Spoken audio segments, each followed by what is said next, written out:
Hey everyone, Brendan McCauley with Humanum Project. We are still doing the question and answer series, and we got a question from Morgan who is asking, hey, what do you do in a situation if a person approaches you and is telling you, I want you to call me by these pronouns, but these pronouns don't correspond to their biological sex? What do you do in this situation? Well, a few months back, I gave a talk in Alabama, and there was a man who approached me after the talk, and he said, Brendan, I'm in a tough situation and I need some advice.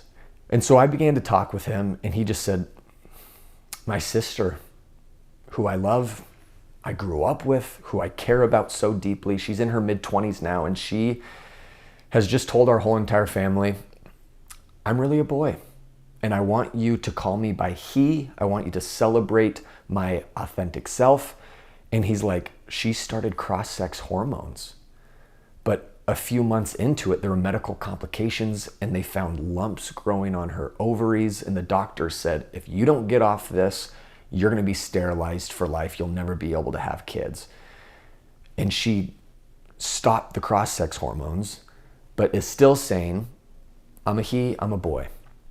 And so I'm talking with this guy about his sister and the family situation. And he said she approached me and was like, are you going to call me by he? And he just said, I can't. And she's like, well, that's not loving. And he's like, I do love you. I do care about you. But I feel like I wouldn't be honest with you. Why would he say this? Why would it not be honest? Because God has revealed to us what a human being is. And a human being is a unity of body and soul, that the body is meaningful to our identity. Gender ideology, people who might claim, I'm in the wrong body, I was born in the wrong body. This is a false vision of who we are as human beings. What's the vision of gender ideology? What's the anthropology? It is this: you are whoever you think you are.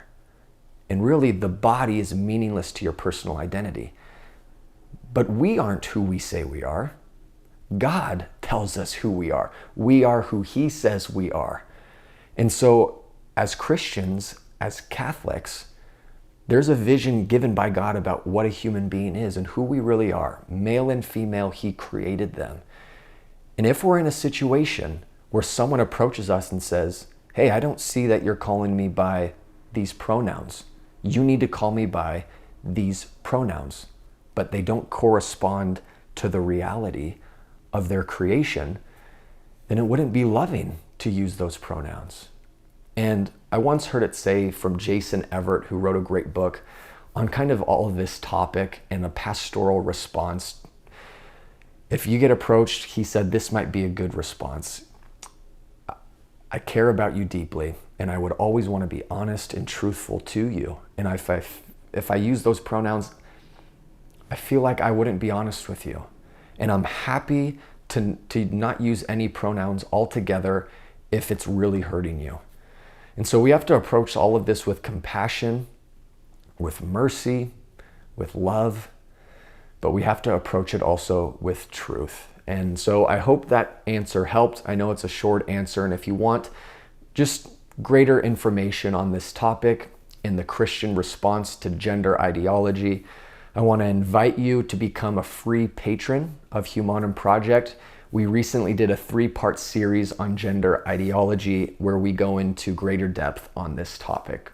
So feel free to subscribe to our channel, share this with anyone you think would benefit from it, and we hope to see you in the next video. God bless.